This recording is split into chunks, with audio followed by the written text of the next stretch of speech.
ಚೆನ್ನಮ್ಮ ಕಿ, झांसी रानी की, बेड़वड़ी मल्लम्मा की।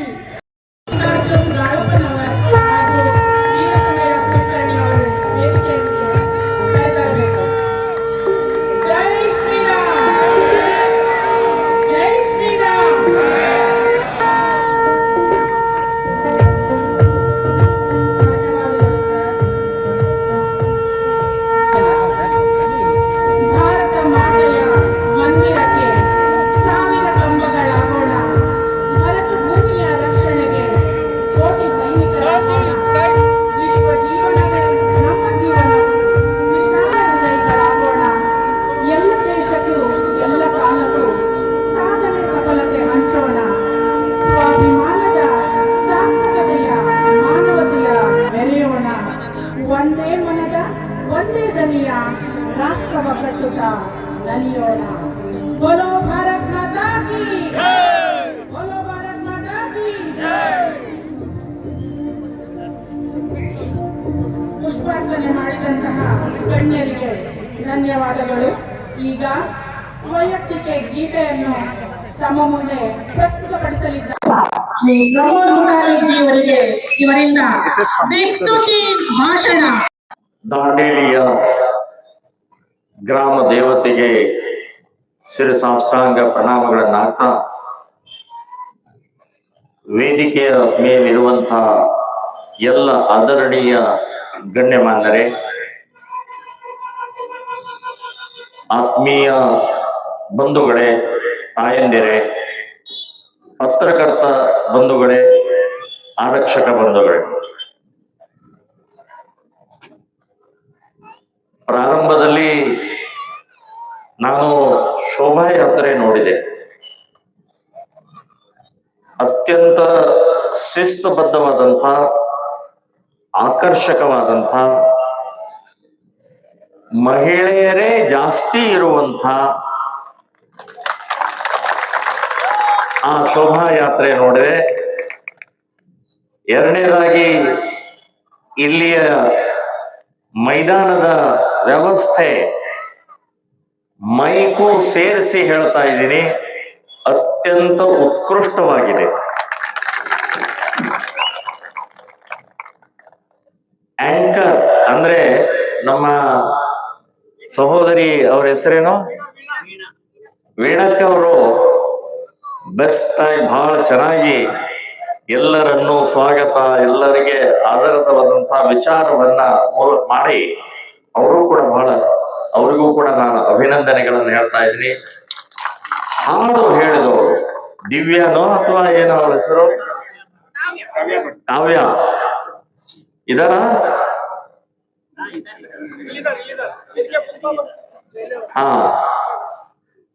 ಕಾವ್ಯ ಅವರು ಕೂಡ ಸುಶ್ರಾವ್ಯವಾಗಿ ಸ್ವಾಗತದ ಗೀತೆ ಅದ್ಭುತವಾಗಿತ್ತು. ನಿಮಗೂ ಕೂಡ ಅಭಿನಂದನೆಗಳು. ಇನ್ನು ಪ್ರಾಸ್ತಾವಿಕ ನುಡಿಯ ಮೂಲಕ ವಾಸ್ತವಿಕವಾದ್ದನ್ನ ಪ್ರಭುಗಳು ಹೇಳಿದ್ರು, ಅವ್ರಿಗೂ ಕೂಡ ನಾನು ಅಭಿನಂದನೆಗಳನ್ನು ಹೇಳ್ತಾ ಇದ್ದೀನಿ. ಬಂಧುಗಳೇ, ಹೊಸ ವರ್ಷದ ಯುಗಾದಿಯ ಎಲ್ಲ ಹಿಂದೂಗಳಿಗೆ ಶುಭವಾಗಲಿ ಅಂತನ್ನುವಂತಹದ್ದು ಮೊದಲನೇದಾಗಿ ನಿಮಗೆಲ್ಲರಿಗೂ ಶುಭಾಶಯಗಳನ್ನು ಹೇಳ್ತಾ ಇದ್ದೀನಿ. ಈ ವರ್ಷದಿಂದ ಒಂದು ಹೊಸ ಇತಿಹಾಸ ಆಗಬೇಕು. ಹಿಂದಿನ ಜಾಡ್ಯ, ಹೇಳಿತನ, ಅಸಂಘಟಿತತನ, ಅಜಾಗೃತತನ, ದೌರ್ಬಲ್ಯತನ, ಆ ಎಲೆಗಳೆಲ್ಲ ಉದುರಿ ಹೋಗ್ಬೇಕು. ಧೈರ್ಯ, ಒಗ್ಗಟ್ಟು, ದುಷ್ಟ ಶಕ್ತಿಗಳನ್ನ ಮೆಟ್ಟಿ ನಿಲ್ಲುವಂತ ತಾಕತ್ತು ಸಿಗುವಂತ ಹೊಸ ಎಲೆಗಳ ಚಿಗುರಬೇಕು ಅನ್ನುವಂಥದ್ದು ಈ ಸಂದರ್ಭದಲ್ಲಿ ಹೇಳ್ತಾ ಇದ್ದೇನೆ. ಬಹಳಷ್ಟು ಯುಗಾದಿಗಳು ಯುಗ ಕಳೆದರು ಅಂತ ಹೇಳಿ ನಾವು ಹೇಳ್ತಾನೆ ಇದೀವಿ, ಮತ್ತೆ ಮಾಡ್ತೀವಿ. ಆದರೆ ನನಗೊಬ್ರು ಹೇಳಿದ್ರು, ಈಗ ನಾನು ಒಬ್ಬ ಪ್ರಭುಗಳ ಮನೆಗೆ ಹೋದಾಗ ಹೇಳಿದ್ರು, ಧ್ವಜಗಳು ಪ್ರತಿ ಮನೆ ಮೇಲೆ ಧ್ವಜ ಇರಬೇಕು, ಕೇಸರಿ ಧ್ವಜ ಇರಬೇಕು ಅಂತನ್ನುವಂತಹದ್ದು ಒಂದು ಈ ಸಮಿತಿ ಒಂದು ನಿರ್ಣಯ ತಗೊಂಡಿದ್ದಾರೆ. ಸೊ ವರ್ಷಕ್ಕೂ ಒಂದು ಸಲ ಆದರೂ ನಮ್ಮ ಮನೆಯ ಮೇಲೆ ಕೇಸರಿ ಬಾವುಟ, ತ್ಯಾಗದ ಬಾವುಟ, ಸಮೃದ್ಧಿಯ ಬಾವುಟ ಅದು ಹಾರಾಡಬೇಕು, ವರ್ಷಕ್ಕೂ ಒಂದು ಸಲ ಆದರೂ. ಸೊ ಅದನ್ನ ಹಿಂದೆ ಮುಂದೆ ನೋಡೋದು, ನಮ್ಮಲ್ಲಿ ಇನ್ನೂ ಯಾಕೋ ಬಂದೇ ಇಲ್ಲ ಕೇಸರಿ ಧ್ವಜಕ್ಕೆ ಅಂತ ಕೇಳೋದು, ನಮ್ಮಲ್ಲಿ ಹಳೇದಿದೆ ರೀ ಅದನ್ನೇ ಹಾರಿಸ್ತೀವಿ ಅಂತ ಹೇಳೋದು, ಎಷ್ಟು 20 ರೂಪಾಯಿ ಅಂತ ಹೇಳಿದ್ರೆ ನನಗೆ ಗೊತ್ತಿಲ್ಲ ಅದು ಎಷ್ಟೇ ಇರಲಿ, ವರ್ಷಕ್ಕೆ ಒಮ್ಮೆ ಹಿಂದೂ ಸಮಾಜದ ಮನೆಯ ಮೇಲೆ ಏಕತೆಯ ಒಂದು ಸಂಕೇತ, ದಾಂಡೇಲಿಯ ಎಲ್ಲ ಮನೆಗಳ ಮೇಲೆ ಕೇಸರಿ ಧ್ವಜ ಹಾರಿಸಿ ನಾವು ಒಟ್ಟಾಗಿದ್ದೀವಿ. ನಮ್ಮನ್ನ ಕೆಣಕಬೇಡಿ ಅಂತನ್ನುವಂತಹದ್ದು ಆ ಕೇಸರಿ ಬಣ್ಣದ ಮೂಲಕ ದುಷ್ಟರಿಗೆ, ಭ್ರಷ್ಟರಿಗೆ, ಭಯೋತ್ಪಾದಕರಿಗೆ ಇವರೆಲ್ಲರಿಗೂ ಉತ್ತರ ಕೊಡಬೇಕಾಗಿದೆ. ನಾನು ಇಲ್ಲಿ ಬಂದಂತವರಿಗೆ ನೀವು ಎಲ್ಲರೂ ನಿಮ್ಮ ಮನೆಯ ಮೇಲ್ಗಡೆಗೆ ಹಾರಿಸಿದ್ದೀರಿ ಅಂತನ್ನುವಂತ ವಿಶ್ವಾಸ ಇದೆ. ಇಲ್ಲಿ ಯಾರು ಬಂದಿಲ್ಲಲ್ಲ ಅವ್ರಿಗೆ ಹೇಳ್ತಾ ಇದ್ದೀನಿ, ಅವ್ರಿಗೆ ಹೇಳ್ತಾ ಇದ್ದೀನಿ, ಇವತ್ತು ಕೇಸರಿಯ ಧ್ವಜ ಹಾರಾಟ ಮಾಡಿ ವರ್ಷಕ್ಕೆ ಒಂದು ಸಲ ಒಟ್ಟಾಗಿ ತೋರಿಸುವಂತಹ ಶೋಭಾಯಾತ್ರೆಯಲ್ಲಿ ಮತ್ತು ಸಭೆಯಲ್ಲೂ ಕೂಡ ಭಾಗವಹಿಸಬೇಕು. ವಿನಂತಿ ಅಲ್ಲ,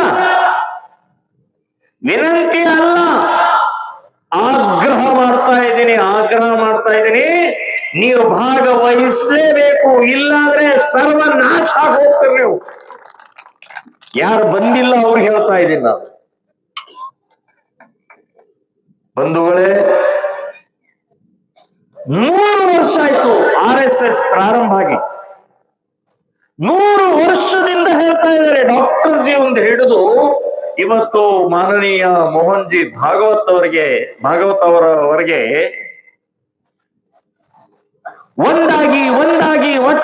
ಒಟ್ಟಾಗಿ ಜಾತಿ, ಮತ, ಪ್ರಾಂತ, ಭಾಷೆ, ಪಕ್ಷ ಭೇದಗಳನ್ನು ಬಿಟ್ಟು ನಾನು ಹಿಂದೂ ಇದೀನಿ ಅನ್ನುವಂಥದ್ದು ಹೇಳಬೇಕು ಅಂತ ಹೇಳಿ RSS 100 ವರ್ಷದಿಂದ ಹೇಳ್ತಾ ಇದ್ರೂ ಕೂಡ ಹಿಂದೂ ಸಮಾಜ ಇನ್ನೂ ಅರ್ಥನೇ ಆಗ್ತಾ ಇಲ್ಲ. ಸರ್ವನಾಶ ಆಗಿ ಹೋಗುವಂತ ಆ ಕಾಲ ಇವತ್ತಿನ ದಿನದಲ್ಲಿ ಬಂದಿದೆ ಅಂತನ್ನುವಂತ ಎಚ್ಚರಿಕೆ ಕೂಡ ಅವರಿಗೆ ಗೊತ್ತಾಗ್ತಾ ಇಲ್ಲ. ಈಗಾಗಲೇ ಪ್ರಭುಗಳು ಹೇಳಿದಾಗೆ ನಾನು, ನನ್ನ ಹೆಂಡತಿ, ನನ್ನ ಮಕ್ಕಳು, ನನ್ನ ತಂದೆ ತಾಯಿ ಅನ್ನುವಂಥದ್ದು ಒಂದು ಚಕ್ರ, ಒಂದು ಪರಿಧಿ ಹಾಕೊಂಡ್ಬಿಟ್ಟಿದೀವಿ. ಸೊ ಅದನ್ನು ಬಿಟ್ಟು ಸಮಾಜ ಇದೆ, ದೇಶ ಇದೆ, ಧರ್ಮ ಇದೆ, ಜನ ಇದ್ದಾರೆ, ಅದನ್ನ ನಾವು ಅರ್ಥ ಮಾಡಿಕೊಳ್ಳದೇ ಇದ್ರೆ ನಮ್ಮ ಕುಟುಂಬ ಉಳಿಯುವುದಿಲ್ಲ, ದೇಶ ಉಳಿದ್ರೆ ನಾವು ಉಳಿತೀವಿ. ಜಾತಿಗಳನ್ನ ಹೋಗಲಾಡಿಸಕ್ಕಾಗುವುದಿಲ್ಲ, ಹೌದು ಗೊತ್ತು. ಯಾರ್ಯಾರು ಮಹಾಪುರುಷರು, ಬಹಳ ದೊಡ್ಡ ವ್ಯಕ್ತಿಗಳು ನಮ್ಮ ದೇಶದಲ್ಲಿ ಜಾತಿ ಬೇಡ, ಜಾತೀಯತೆ ಬೇಡ, ಜಾತಿಯ ಸೋಂಕು ಇರಬಾರದು ಅಂತ ಹೇಳಿ ಆ ಮಹಾಪುರುಷರು ಪ್ರಾರಂಭ ಮಾಡಿದಂತ ಅವರವರ ಇದಿದೆಯಲ್ಲ, ಅದೇ ಒಂದು ಜಾತಿಯ ಕೂತ್ಕೊಂಡು ನಮ್ಮ ಸಮಾಜ ಬಿಡ್ಲೇ ಇಲ್ಲ. ಶಂಕರಾಚಾರ್ಯ, ಮಧ್ವಾಚಾರ್ಯ, ಬುದ್ಧ, ಬಸವ ನೋಡಿ, ಇವರೆಲ್ಲರೂ ಕೂಡ ಜಾತಿ ಬೇಡ ಅಂತ ಹೇಳಿ ಆ ಮಹಾಪುರುಷರ ಒಂದು ಸಂದೇಶವನ್ನ ಕೊಟ್ಟು ಒಂದು ವಿಚಾರವನ್ನ ಕೊಟ್ಟಂತ ಅವರು ಹೋದ ನಂತರ ಅದೇ ಒಂದು ಜಾತಿಯಾಗಿ ಕೂತ್ಕೊಳ್ತು.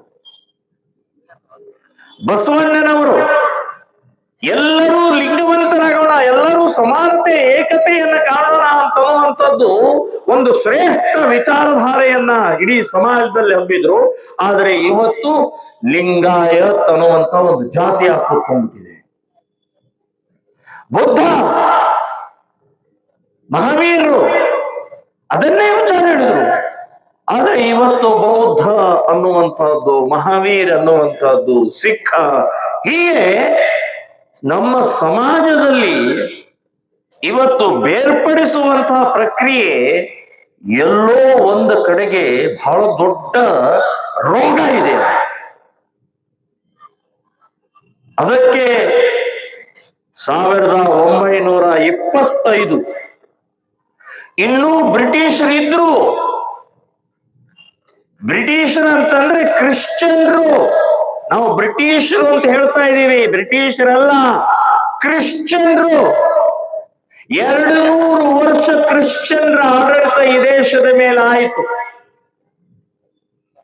ಸೊ ಆ ಕ್ರಿಶ್ಚಿಯನ್ರು ಇದ್ದಂತ ಅವರ ಗುಲಾಮಗಿರಿಯಲ್ಲಿ ನಾವು ಬದುಕ್ತಾ ಇರುವಂತಹ ಸಮಯದಲ್ಲಿ ಒಬ್ಬ ಯುಗಾವತಾರ, ಒಬ್ಬ ಮುಂದಿನ ದೇಶದ ಭವಿಷ್ಯದ ಚಿಂತನೆ ಮಾಡಿದಂತ ದ್ರಷ್ಟ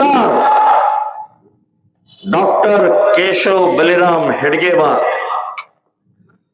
ಅವ್ರು ಹೇಳಿದ್ರು, ಸ್ವಾತಂತ್ರ್ಯ ಸಿಗುತ್ತೆ, ಇವತ್ತಿಲ್ಲ ನಾಳೆ ಸ್ವಾತಂತ್ರ್ಯ ಸಿಗುತ್ತೆ. ಆದರೆ ಈ ದೇಶದಲ್ಲಿರುವಂತ ಹಿಂದೂಗಳು ಸ್ವಾಭಿಮಾನದಿಂದ ಸುಖವಾಗಿ ಚೆನ್ನಾಗಿ ಬದುಕಬೇಕು ಅಂತಂದ್ರೆ ನಾವು ಇವತ್ತಿನಿಂದಲೇ ಹಿಂದೂ ಸಮಾಜದ ಒಗ್ಗಟ್ಟಿನ ಪಾಠ ಪ್ರಾರಂಭ ಮಾಡಬೇಕು ಅಂತ ಹೇಳಿ 1925 ವಿಜಯದಶಮಿ ದಿನ RSS ಪ್ರಾರಂಭ ಮಾಡಿದ್ರು. ಇವತ್ತು 100 ವರ್ಷ ಆಯ್ತು. ಅಕಸ್ಮಾತ್ ತಿಳ್ಕೊಳ್ಳಿ, ಅವರು ಇಲ್ಲದೆ ಇದ್ದಿದ್ರೆ, RSS ಇಲ್ಲದೆ ಇದ್ದಿದ್ರೆ ಏನಾಗ್ತಾ ಇತ್ತು? ಈ ಟೋಪಿ ಬದಲಾಗಿ ಇನ್ನೊಂದು ಟೋಪಿ ಇರ್ತಾ ಇತ್ತು.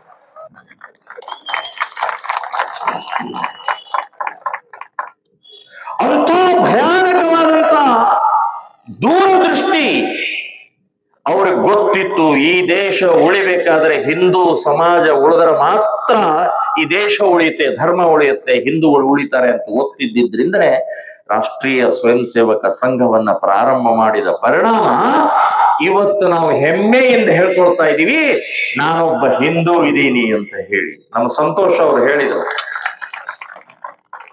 ಸಂತೋಷ್ ಸೋಮನಾಥ್ ಅವರು ಹೇಳಿದ್ರು, ನನಗೆ ಹೆಮ್ಮೆ ಇದೆ ಹಿಂದೂ ಆಗಿ ಹುಟ್ಟಿದ್ದಕ್ಕೆ ಈ ದೇಶದಲ್ಲಿ ಅಂತ ಹೇಳಿ.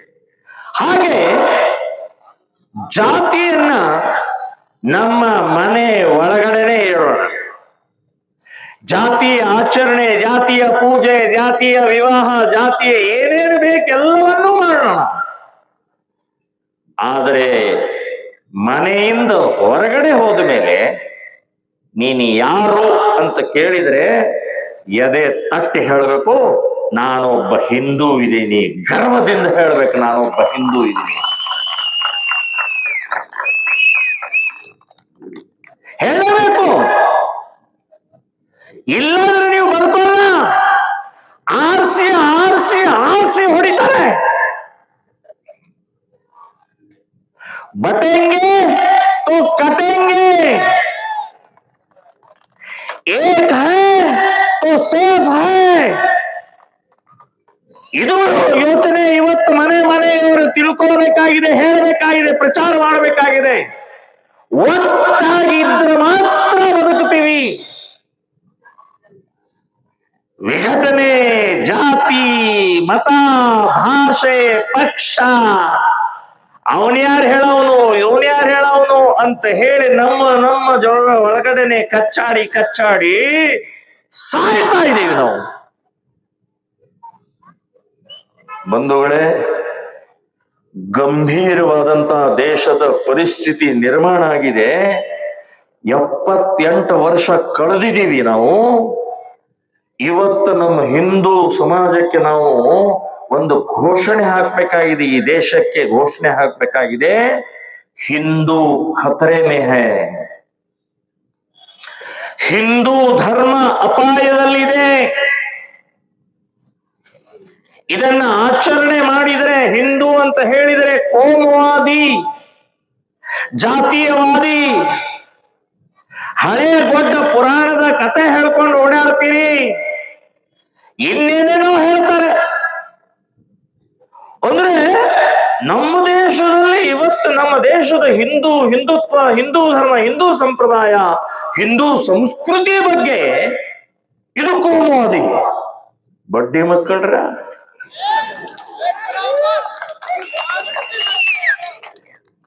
ಇದರ ಬೇರು ಇಷ್ಟು ಆಳವಾಗಿದಾವಲ್ಲ, ಯಾರು ಕೂಡ ಮುಟ್ಟುವಾಗ ಸಾಧ್ಯ ಇಲ್ಲ. ಏನ್ ಬೇಕಾದ್ರೂ ಮಾಡಿ ನೀವು,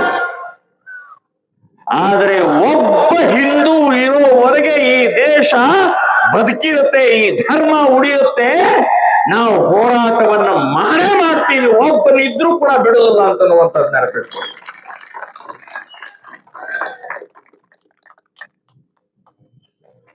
ಈ ರೀತಿಯ ಇವತ್ತಿನ ದಿನದಲ್ಲಿ ಕ್ಷಾತ್ರತ್ವ ಬೇಕಾಗಿದೆ, ಶೌರ್ಯ ಬೇಕಾಗಿದೆ, ಧೈರ್ಯ ಬೇಕಾಗಿದೆ. ಸಾಯೋದಿದ್ದೇ ಇದೆ. ಹುಟ್ಟಿದ ತಕ್ಷಣವೇ ಸಾವು ಯಾವತ್ತು ಅಂತ ನಿರ್ಣಯ ನಮ್ಮ ದೇವರು ಬರೆದು ಬಿಟ್ಟಿದ್ದಾರೆ ನಮಗೆ. ಇಲ್ಲ ರೀ, ನಾನು ಸಾಯೋದಿಲ್ಲ ರೀ ಅಂತ ಯಾವನಾದ್ರೂ ಇದ್ರ ಬರ್ರಿ ಮೇಲೆ ಇಲ್ಲಿ ಸಾವು ನಿಶ್ಚಿತನೇ. ಆದರೆ ಆ ಸಾವಿಗೆ ಒಂದು ತಾಕತ್ತು, ಒಂದು ಶಕ್ತಿ, ಒಂದು ಏನಾದ್ರೂ ಒಂದು ವಿಚಾರ ಕೊಡೋಣ. ಅದಕ್ಕೆ ಸುಮ್ಮನೆ ಎಲ್ಲೋ ಬಿದ್ದುಕೊಂಡು ಹೊರನಾಡಿ ಸಾಯೋದು ಬೇಡ. ದೇಶಕ್ಕಾಗಿ, ಧರ್ಮಕ್ಕಾಗಿ ತ್ಯಾಗದಿಂದ ಈ ಶರೀರ ಹೋಗ್ಬೇಕು. ಒಂದು ವಿಚಾರದ ಸಿದ್ಧಾಂತದಿಂದ ನಾವು ನಮ್ಮ ಶರೀರ ಹೋಗ್ಲಿ ಅಂತನ್ನುವಂತಹದ್ದು ಪ್ರತಿಯೊಬ್ಬರೂ ಯೋಚನೆ ಮಾಡಬೇಕು. ಸೊ ಆ ಮಧ್ಯದಲ್ಲಿ ಏನಿದೆಲ್ಲ, ಹುಟ್ಟು ಮತ್ತು ಸಾವಿನ ಮಧ್ಯದಲ್ಲಿ ಬದುಕೇನಿದೆಲ್ಲ, ಆ ಬದುಕು ಹೇಗೆ ಬದುಕಬೇಕು ಅಂತ ಹೇಳಿ ನಮಗೆ RSS ಕಲಿಸ್ಕೊಟ್ಟಿದೆ. ನಮಗೆ RSS ಕಲಿಸ್ಕೊಟ್ಟಿದೆ, ಸ್ವಾಭಿಮಾನದಿಂದ ಬದುಕಬೇಕು, ಧೈರ್ಯದಿಂದ ಬದುಕಬೇಕು, ಕೊನೆ ಉಸಿರು ಇರುವವರೆಗೆ ಹಿಂದೂ ಧರ್ಮದ ಕಾರ್ಯವನ್ನ ಮಾಡ್ತಾ ಇರಬೇಕು. ಇದು ನಮಗೆ RSS ಕಲಿಸ್ಕೊಟ್ಟಿದೆ. ನನಗೆ 70 ವಯಸ್ಸು, 70 ಮುಗೀತು. 50 ವರ್ಷ ಆಯ್ತು ಮನೆ ಬಿಟ್ಟು. 117 ಕೇಸ್ಗಳು ಮಾತ್ರ ಇರೋದು. ನಾಟ್ ಔಟ್, ಇನ್ನೂ ಔಟ್ ಆಗಿಲ್ಲ. ಸುಮಾರು ಒಂದು 20-25 ಜಿಲ್ಲೆಗಳಿಂದ ಗಡಿಪಾರ್ DC ಆರ್ಡರ್ ಮಾಡಿದರೆ, ಮುತಾಲಿಕರು ಬಂದ್ರೆ ಗಲಾಟೆ ಆಗುತ್ತೆ, ಬೆಂಕಿ ಹಚ್ತಾರೆ. ಅವರು ಒಂದು ವಾರ ದಾಂಡೇಲಿ ಪ್ರವೇಶ ಮಾಡಂಗಿಲ್ಲ ಅಂತ ಹೇಳಿ ಆರ್ಡರ್ ಮಾಡಿದ್ದು ಎಷ್ಟು ಜಿಲ್ಲೆಗಳಲ್ಲಿ? ಸುಮಾರು 25 ಜಿಲ್ಲೆಗಳಿಂದ ಮಾಡಿದ್ದಾರೆ. ಇಷ್ಟೆಲ್ಲ ಆದರೂ ಕೂಡ ನಾನು ಇವತ್ತಿನ ತನಕ ನನ್ನ ಪ್ರವಾಸ ಹಿಂದುತ್ವದ ವಿಚಾರಧಾರೆಯಲ್ಲಿ 1 ಇಂಚು ಕೂಡ ಸರಿದಿಲ್ಲ, 1 ಇಂಚು ಕೂಡ ಸರಿದಿಲ್ಲ.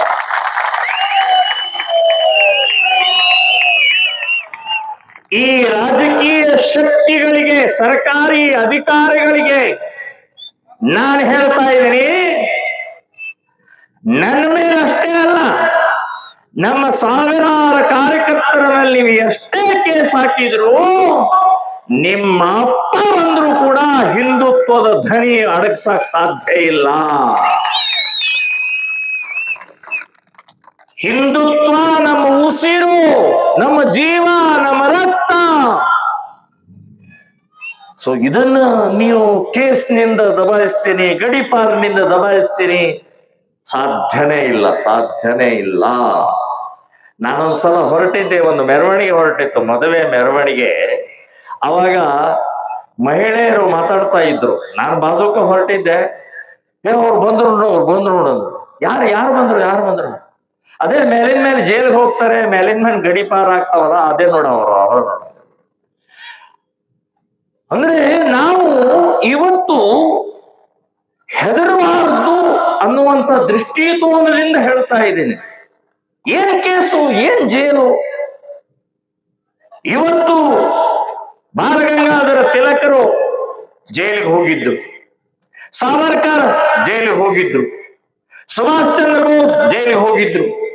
ಇಂಥ ಮಹಾಪುರುಷರು ಆ ಜೈಲ ಒಳಗಡೆಗೆ ಹೋಗಿ ಶುದ್ಧೀಕರಣ ಮಾಡಿದಂತ ಜೈಲಿಗೆ ನಾವು ಹೋಗ್ತಾ ಇದ್ದೀವಿ ಅಂತನ್ನುವಂತಹದ್ದು ನೆನಪಿಟ್ಕೊಳ್ಳಿ. ನಾವೇನು ಕಳ್ತನ ಮಾಡಿ, ರೇಪ್ ಮಾಡಿ, ಡೂಪ್ಲಿಕೇಟ್ ಇನ್ನೇನೋ ಮಾಡಿ ನಾವು ಹೋಗ್ತಾ ಇಲ್ಲ. ದೇಶಕ್ಕಾಗಿ, ಗೋ ಮಾತೆಗೋಸ್ಕರ, ನಮ್ಮ ಅಕ್ಕ ತಂಗಿಯರ ರಕ್ಷಣೆಗೋಸ್ಕರ, ಮತಾಂತರದ ವಿರುದ್ಧ, ಭಯೋತ್ಪಾದನೆಯ ವಿರುದ್ಧ, ಹರಾಮ ವಿರುದ್ಧ, ಹಿಜಾಬ್ ವಿರುದ್ಧ ನಾನು ಜೈಲಿಗೆ ಹೋಗ್ತಾ ಇದ್ದೀನಿ ಅಂತನ್ನುವಂತ ಧೈರ್ಯ ಇವತ್ತು ನಮಗೆ ಬೇಕಾಗಿದೆ. ಹೆದರಿ ಹೆದರಿ ಹೆದರಿ ಹತ್ತು ಸಾಕು, ಇನ್ನಾಗಿಲ್ಲ. ನಮಗೆ ನಾಯಕರಿಲ್ಲ, ಸಪೋರ್ಟ್ ಇಲ್ಲ. ಬಿಜೆಪಿಯವರು ಹಿಂಗಾದ್ರು, ಕಾಂಗ್ರೆಸ್ನವ್ರು ಹೀಗೆ ಮಾಡ್ತಾರೆ, ಪೊಲೀಸ್ ಡಿಪಾರ್ಟ್ಮೆಂಟ್ ಹೆದರಿಸ್ತಾರೆ. ಎಷ್ಟು ದಿನ ಹೇಳೋದಿದು? ಭಗತ್ ಸಿಂಗ್ ಎಂದು ನೋಡಲೇ ಇಲ್ಲ. ಚಂದ್ರಶೇಖರ್ ಆಜಾದ್ಗೆ ಸಪೋರ್ಟ್ ಯಾರು ಅಂತ ಗೊತ್ತಾಗಲಿಲ್ಲ. ಸಾವರ್ಕರ್, ಸ್ವಾತಂತ್ರ್ಯ ವೀರ ಸಾವರ್ಕರ್ ಅಣ್ಣನನ್ನು ಕಳ್ಕೊಂಡ್ರು, ಅಣ್ಣನ ಹೆಂಡತಿನ ಕಳ್ಕೊಂಡ್ರು, ತಮ್ಮನನ್ನು ಕಳ್ಕೊಂಡ್ರು, ತಮ್ಮನ ಹೆಂಡತಿನ ಕಳ್ಕೊಂಡ್ರು, ಮಕ್ಕಳನ್ನು ಕಳ್ಕೊಂಡ್ರು, ತಮ್ಮ ಸ್ವಂತ ಹೆಂಡತಿನೂ ಕಳ್ಕೊಂಡ್ರು, ಮನೆ ಕಳ್ಕೊಂಡ್ರು, ಉದ್ಧ್ವಸ್ತ ಹೋದ್ರು ಕೂಡ ಸ್ವಾತಂತ್ರ್ಯ ವೀರ ಸಾವರ್ಕರ್ ಒಂದು ಕ್ಷಣ ಕೂಡ ಅಲ್ಲಾಡ್ಲಿಲ್ಲ ರೀ. ಎಂಥ ಆದರ್ಶವಾದಂಥ ವ್ಯಕ್ತಿತ್ವ. ಸೊ ಆ ಮಾದರಿಯಲ್ಲಿ ನಾವು ಇವತ್ತು ಯೋಚನೆ ಮಾಡಬೇಕಾಗಿದೆ. ನಮಗೆ ಯಾರು ಸಪೋರ್ಟ್ ಮಾಡ್ತಾರೋ ಬಿಡ್ತಾರೋ ಗೊತ್ತಿಲ್ಲ. ನಾವು ಜೈಲಿಗೆ ಹೋಗ್ತೇವೆ, ಎಸ್ ಜೈಲು ಹೋಗ್ಬೇಕಾಗಿದೆ, ಕೇಸ್ ಹಾಕೋಬೇಕಾಗಿದೆ, ಲಾಠಿ ಹಿಟ್ಟು ತಿನ್ಬೇಕಾಗಿದೆ, ಇನ್ನೇನು ಮಾಡ್ತಾರೆ ಅದಕ್ಕೆಲ್ಲದಕ್ಕೂ ಸಿದ್ಧವಾಗುವಂತಹ ಮಾನಸಿಕತೆ ಪ್ರತಿಯೊಬ್ಬ ಹಿಂದುವಿನಲ್ಲಿ ಬೇಕಾಗಿದೆ. ಇವತ್ತು ಸಾವರ್ಕರ್ ಹೇಳಿದ್ರು, ನಾನು ಸ್ವಾತಂತ್ರ್ಯಗೋಸ್ಕರ ಬ್ರಿಟಿಷರ ವಿರುದ್ಧ ಹೋರಾಟ ಮಾಡಕ್ ಹೊರಟಿದ್ದೀನಿ. ನಾನು, ನೀವು ಬಂದ್ರೆ ನಿಮ್ಮ ಜೊತೆಗೆ, ನೀವು ಬರ್ದೇ ಇದ್ರೆ ನಿಮ್ಮನ್ನ ಬಿಟ್ಟು, ಅಕಸ್ಮಾತ್ ನೀವೇನಾದ್ರೂ ಅಡ್ಡಿಪಡಿಸಿದ್ರೆ ನಿಮ್ಮನ್ನ ಪಕ್ಕಕ್ಕ ತಳ್ಳಿ ನಾನು ಸ್ವಾತಂತ್ರ್ಯದ ಹೋರಾಟ ಮಾಡಕ್ ಹೊರಟಿದ್ದೀನಿ ಅಂತ ಹೇಳಿದಂತ ಸ್ವಾತಂತ್ರ್ಯ ವೀರ ಸಾವರ್ಕರ್ ಇವತ್ತು ನಾವು ಹೇಳಬೇಕಾಗಿದೆ. ನಮಗೆ ರಾಷ್ಟ್ರೀಯ ಸ್ವಯಂ ಸೇವಕ ಸಂಘ ಇದನ್ನೇ ಕಲಿಸಿದೆ. ಸಂಘಟಿತ ಶಕ್ತಿಯ ಮೂಲಕ ನಾವು ಹಿಂದೂ ಸಮಾಜವನ್ನ, ಸ್ವಾಭಿಮಾನ ಸಮಾಜವನ್ನ ಜಾಗೃತಿ ಮೂಡಿಸುವಂತ ಕೆಲಸ ಮಾಡಬೇಕಾಗಿದೆ. ನೀವು ಬರ್ತೀರಿ, ನಿಮ್ಮ ಜೊತೆಗೆ ನೀವು ಬಂದ್ರೆ ನಿಮ್ ಜೊತೆಗೆ, ನೀವು ಬರ್ದೇ ಇದ್ರೆ ನಿಮ್ಮ ಬಿಟ್ಟು, ಇನ್ನು ಅಡ್ಡ ಬಂದ್ರೆ ನಿಮ್ಮನ್ನ ಪಕ್ಕಕ್ಕೆ ತಳ್ಳಿ ನಾನು ಸಂಘಟನೆ, ಜಾಗೃತಿ, ಹಿಂದುತ್ವ, ಧರ್ಮದ ಆಚರಣೆಯನ್ನ ನಾನು ಮಾಡೋನು ಅನ್ನುವಂಥದ್ದು ಪ್ರತಿಜ್ಞೆಯನ್ನ, ಸಂಕಲ್ಪವನ್ನ ಮಾಡಬೇಕು. ನಮಗೆ ಸ್ವಾತಂತ್ರ್ಯ ಸಿಕ್ಕಂತ ಸಮಯದಲ್ಲಿ ಪುಕ್ಕಟ್ಟೆ ಸಿಗಲಿಲ್ಲ ರೀ. ಎಂಥೆಂಥವರ ತ್ಯಾಗ ಬಲಿದಾನದ ಪರಿಣಾಮದಿಂದ ನಮಗೆ ಸ್ವಾತಂತ್ರ್ಯ ಸಿಕ್ತು. ಒಮ್ಮೆ ಅವ್ರನ್ನ ನೆನಪು ಮಾಡಿಕೊಳ್ಬೇಕು. ನಮಗೆ ಸ್ವಾತಂತ್ರ್ಯ ಸಿಕ್ಕಾಗಲೂ ಕೂಡ ಅವಮಾನ ಆಯ್ತು, ಕಲಂಕ ಆಯ್ತು, ಆನಂದ ಇಲ್ಲ. ಕಾರಣ ಅವತ್ತಿನ ನಾಯಕರ ಮಾಡಿದಂಥ ದ್ರೋಹ. 1947 ಆಗಸ್ಟ್ 14ನೇ ತಾರೀಕು ರಾತ್ರಿ 12 ಗಂಟೆಗೆ ನಮ್ಗೆ ಸ್ವಾತಂತ್ರ್ಯ. 12 ಗಂಟೆಗೆ ರಾತ್ರಿ. ಅದು ಹೇಗೆ? ಒಂದು ತುಂಡನ್ನ ಪಾಕಿಸ್ತಾನ ಅಂತ ಹೇಳಿ ಕೊಡಬೇಕಾಯ್ತು. ನಾನು ಅವತ್ತಿನ ನಾಯಕರು ಕೇಳ್ತಾ ಇದ್ದೀನಿ, ಯಾಕೆ ಪಾಕಿಸ್ತಾನ ಅಂತ ಅನ್ನುವಂಥದ್ದು ಕೊಟ್ರಿ ಮುಸ್ಲಿಮರಿಗೆ? ಯಾಕೆ ಕೊಟ್ರು ಅದನ್ನ? ನಿಮ್ಮಪ್ಪಂದ? ಈ ದೇಶದಲ್ಲಿ ಇರುವಂತಹ ಪ್ರತಿಯೊಬ್ಬ ನಾಗರಿಕನನ್ನು ಕೇಳಿದ್ರ ನೀವು? ಪಾಕಿಸ್ತಾನ ಅಂತ ಕೇಳಿದ ತಕ್ಷಣ ಕೊಟ್ಟು ಬಿಡೋದ? ಅವತ್ತಿನ ಪ್ರಧಾನಮಂತ್ರಿ ಆದಂತ ಪಂಡಿತ್ ಜವಾಹರ್ಲಾಲ್ ನೆಹರು ಅವರಿಗೆ ಪತ್ರಕರ್ತರ ಒಂದು ಪ್ರಶ್ನೆ ಕೇಳಿದ್ರು,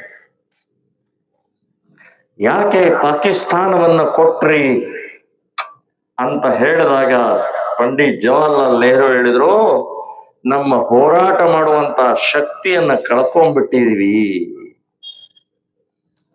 ಎಂಥ ಮಾತರಿ! ನೀವು ಕಳ್ಕೊಂಡಿರೋದ್ರಿ? ಕಳ್ಕೊಂಡಿಲ್ಲ ನೀವು.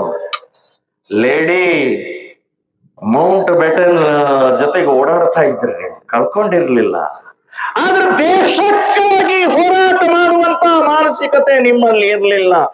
ಅವತ್ತಿನ ಪತ್ರಕರ್ತರ ಪ್ರಶ್ನೆಗೆ ಹೇಳಬೇಕಾಗಿತ್ತು, 100 ವರ್ಷ ಇನ್ನೂ ಹೋರಾಟ ಮಾಡ್ತೀವಿ, 1 ಇಂಚ್ ಕೂಡ ಪಾಕಿಸ್ತಾನಕ್ಕೆ ಕೊಡುವುದಿಲ್ಲ ಅಂತನ್ನುವಂತ ಈ ಶಬ್ದ ಅವತ್ತಿನ ನಾಯಕರಲ್ಲಿ ಬರಬೇಕಾಗಿತ್ತು, ಬರಲಿಲ್ಲ. ಇವತ್ತು ನಾವು ಅನುಭವಿಸ್ತಾ ಇದ್ದೀವಿ. ಡಾಕ್ಟರ್ ಅಂಬೇಡ್ಕರ್ ಅವತ್ತೇ ಹೇಳಿದ್ರು, ರೆಕಾರ್ಡ್ ಇದೆ, ಪುಸ್ತಕ ಇದೆ, ದಾಖಲೆ ಇದೆ.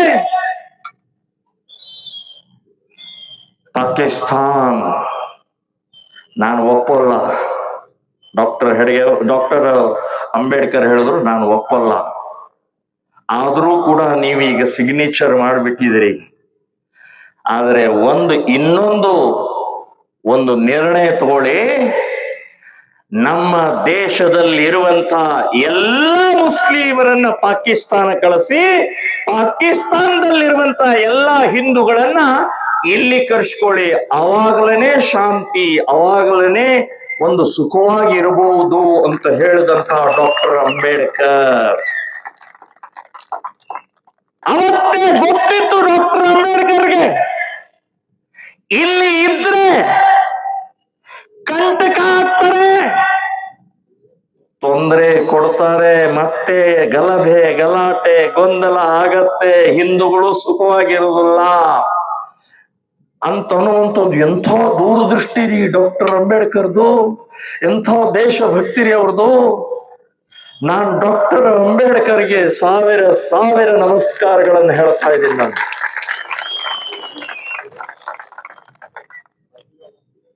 ಆದ್ರೆ ಅದೇ ರೀತಿಯ ಅವತ್ತಿನ ನಾಯಕರು ಯಾರ್ಯಾರು ಕೂತ್ಕೊಂಡು ಪಾಕಿಸ್ತಾನದ ಎದುರುಗಡೆ ನಿಂತ್ಕೊಂಡು ನಮ್ಮ ದೇಶವನ್ನು ಸ್ವಾತಂತ್ರ್ಯ ತಗೊಂಡಂತವರಿಗೆ ಸಾವಿರ ಧಿಕ್ಕಾರಗಳನ್ನು ಹೇಳ್ತಾ ಇದ್ದೀನಿ. ಬಂಧುಗಳೇ, ಆ ಪುಟಕೋಸಿ ಪಾಕಿಸ್ತಾನ ಎಷ್ಟಿದೆ ರೀ?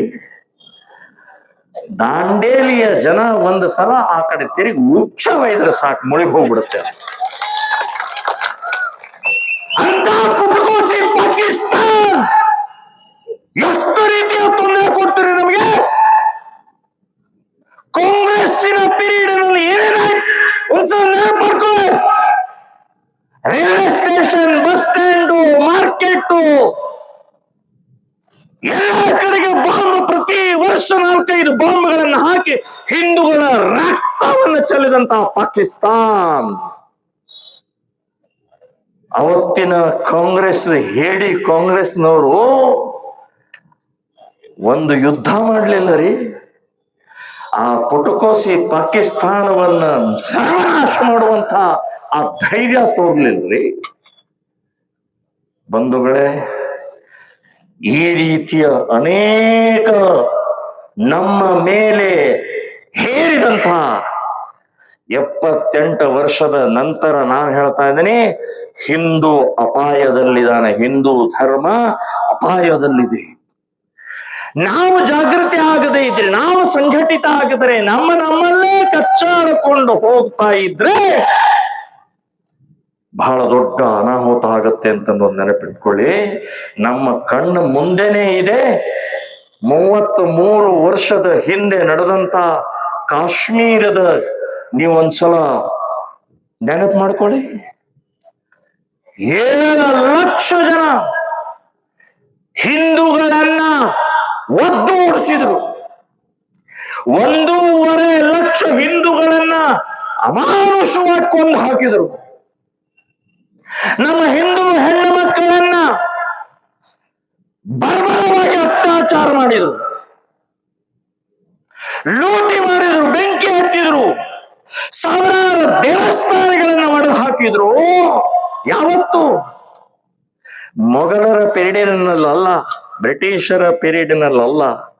ಸ್ವಾತಂತ್ರ್ಯ ಬಂದು 1990ರಲ್ಲಿ 86ರಿಂದ 90ರಲ್ಲಿ ಆ ಕಾಶ್ಮೀರದಲ್ಲಿ ನಡೆದಂತ ಆ ಭಯಾನಕ ಸ್ಥಿತಿ ಒಂದು ಸಲ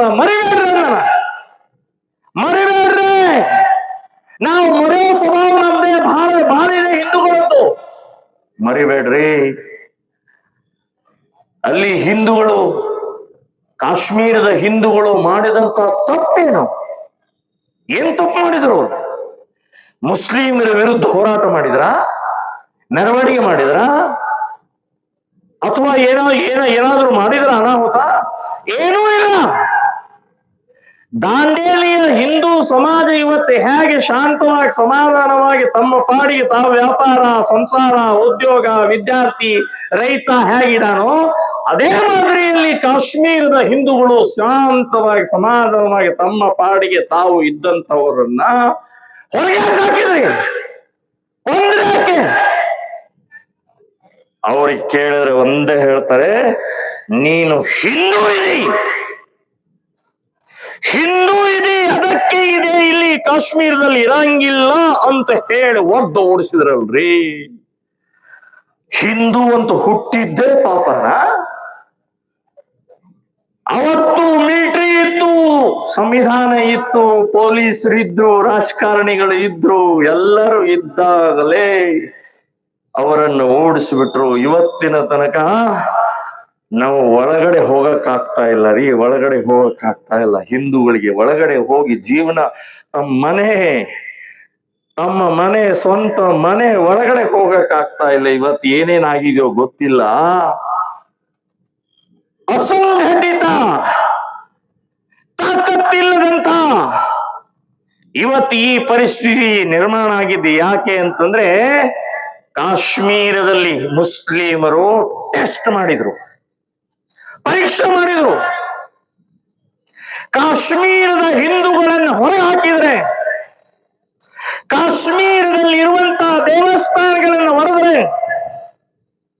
ಕಾಶ್ಮೀರದಲ್ಲಿ ಇರುವಂತಹ ಹಿಂದೂ ಹೆಣ್ಣು ಮಕ್ಕಳ ಮೇಲೆ ಅತ್ಯಾಚಾರ ಮಾಡಿದ್ರೆ, ಈ ದೇಶದ ಒಳಗಡೆ ಇರುವಂತಹ ಹಿಂದೂಗಳು ಏನು ಪ್ರಕ್ರಿಯೆ ಮಾಡ್ತಾರೆ, ಏನು ಪ್ರತಿಕ್ರಿಯೆ ವ್ಯಕ್ತಪಡಿಸ್ತಾರೆ, ಪೊಲೀಸರು ಏನು ಪ್ರತಿಕ್ರಿಯೆ ಮಾಡ್ತಾರೆ, ಸಂವಿಧಾನ, ಕಾನೂನು, ಕೋರ್ಟು, ರಾಜಕಾರಣಿಗಳು ಇವರೇನು ಪ್ರತಿಕ್ರಿಯೆ ಮಾಡ್ತಾರೆ ಅಂತ ಹೇಳಿ ಟೆಸ್ಟ್ ಮಾಡಿದ್ರೆ ಎಲ್ಲರೂ ಸತ್ತು ಹೋಗಿದ್ರು. ಏನು ಮಾಡಿದ್ದಾರೆ? ಕಾನೂನು, ಕೇಂದ್ರ ಸರ್ಕಾರ, ಪೊಲೀಸರು, ಮಿಲಿಟರಿ, ಸಂವಿಧಾನ ಏನು ಮಾಡಲಿಲ್ಲ. ಅನಾಥವಾಗಿ 7 ಲಕ್ಷ ಜನ ಇಡೀ ದೇಶದಲ್ಲಿ ಬದುಕ್ತಾ ಇದ್ದಾರೆ, ಭಿಕ್ಷುಕರಾಗಿ, ಭಿಕಾರಿಗಳಾಗಿ ಬದುಕ್ತಾ ಇದ್ದಾರೆ. ಅದೇ ಮಾದರಿಯಲ್ಲಿ ದಾಂಡೇಲಿ ಕೂಡ ಆಗಬಾರದು ಅಂತಂದ್ರೆ ಇವತ್ತು ನಾವು ಗಟ್ಟಿಯಾಗಿ ನಿಂತ್ಕೊಳ್ಬೇಕಾಗಿದೆ, ಸಂಘಟಿತವಾಗಿ ನಿಂತ್ಕೊಳ್ಬೇಕಾಗಿದೆ, ತಾಕತ್ತಿನಿಂದ ನಿಂತ್ಕೊಳ್ಬೇಕಾಗಿದೆ. ಯಾರಿಗೆ ಆದ್ರೂ ಒಬ್ಬರಿಗೆ ಮುಟ್ಟಿದ್ರೆ 1000 ಜನ ಬಂದು ನಿಂತ್ಕೊಳ್ಬೇಕು. ಕೀಬೆ ಭೋಸಡಿಕೆ 1000 ಜನ ನಿಂತ್ಕೊಳ್ಬೇಕು. ಭಯ, ಕೆಲಸ, ಮನೆ ಕೆಲಸ, ನಮ್ಮ ಅಜ್ಜಿ ಹುಷಾರಿಲ್ಲ, ನಾವು ಗೊತ್ತಾದ ತಕ್ಷಣನೇ ಎಲ್ಲಿ ಏನು ಅವನ್ ತಪ್ಪೋ ಇವನ್ ತಪ್ಪೋ ಗೊತ್ತಿಲ್ಲ, ಅವನ್ ಹಿಂದೂ ಇದ್ದಾನೆ, ಅವನಿಗೆ ಬಿಡಿಸ್ಬೇಕು, ಅವನ ರಕ್ಷಣೆ ಕೊಡುವಂತಹದ್ದು ಮಾಡುವಂತಹ ಪ್ರಕ್ರಿಯೆ ಪ್ರಾರಂಭ ಆಗಬೇಕು.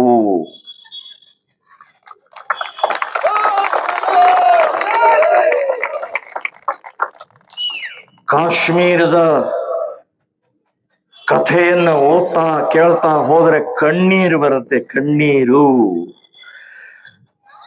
ಈ ರೀತಿಯ ಪ್ರಕ್ರಿಯೆಗಳು ಈ ದೇಶದಲ್ಲಿ ಆಗ್ತಾ ಆಗ್ತಾ ಆಗ್ತಾ 78 ವರ್ಷ ಕಳೆದಿದ್ದೇವೆ. ಪ್ರಭು ಶ್ರೀರಾಮಚಂದ್ರನ ಜನ್ಮಸ್ಥಾನ ಅಯೋಧ್ಯ, ಅಲ್ಲಿ ದೇವಸ್ಥಾನ. ಅದಕ್ಕೆ ಪ್ರೂಫ್ ಕೊಡ್ರಿ, ಅದಕ್ಕೆ ದಾಖಲೆ ಕೊಡ್ರಿ ಅಂತ ಹೇಳಿದ್ರು. ಪಕ್ಕದ ತಮಿಳ್ನಾಡಿನವನ ಒಬ್ಬ ಮಾಜಿ ಮುಖ್ಯಮಂತ್ರಿ ಈಗಿಲ್ಲ, ಅವನು ಹೇಳ, ಆ ಪ್ರಭು ಶ್ರೀರಾಮಚಂದ್ರನ ಸೇತುವೆ ಕಟ್ಟಬೇಕಾದ್ರೆ, ಇಲ್ಲಿ ದೇವಸ್ಥಾನ ಕಟ್ಟಬೇಕಾದ್ರೆ ಯಾವ ಇಂಜಿನಿಯರಿಂಗ್ ಕಾಲೇಜ್ನಲ್ಲಿ ಓದಿದ್ದ ಸರ್ಟಿಫಿಕೇಟ್ ಕೊಡ್ರಿ ಅಂತ ಹೇಳಿದ್ದ ಅವನು. ನಾನು ಆವಾಗಲೇ ಉತ್ತರ ಕೊಟ್ಟಿದ್ದೆ, ಸಾವಿರ ಉತ್ತರ ಕೊಡ್ತೀವಿ, ಸಾವಿರ ದಾಖಲೆ ಕೊಡ್ತೀವಿ. ನೀನು ನಿನ್ನ ಅಪ್ಪನಿಂದನೇ ಹುಟ್ಟಿದೆ ಅಂತ ಅನ್ನೋದಕ್ಕೆ ಸಾಕ್ಷಿ ಇದೆ, ಕೊಡಲೇ ಭೂಸುಡಿಕೆ?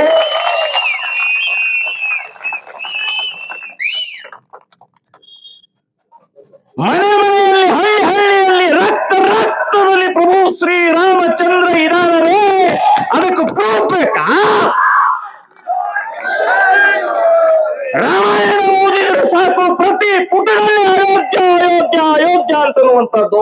ಇದಕ್ಕಿಂತ ಸಾಕ್ಷಿ ಏನ್ ಬೇಕಲೇ ಬಡ್ಡಿ ಮಗನೇ? ಆದ್ರೂ ಕೋರ್ಟಿನ ಮೂಲಕ ತಗೊಳ್ಳುವಂತಹ ದುರ್ದೈವ ಆಯ್ತಲ್ರಿ ನಮ್ದು.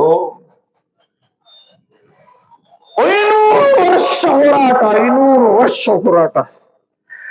ಒಂದು ದೇವಸ್ಥಾನವನ್ನ ಪಡೆಯಕ್ಕೆ, ರಾಮನ ಜನ್ಮಸ್ಥಾನದಲ್ಲಿ ದೇವಸ್ಥಾನವನ್ನ ಕಟ್ಟಕ್ಕೆ 500 ವರ್ಷ ಬೇಕಾಯ್ತ್ರಿ. 500 years.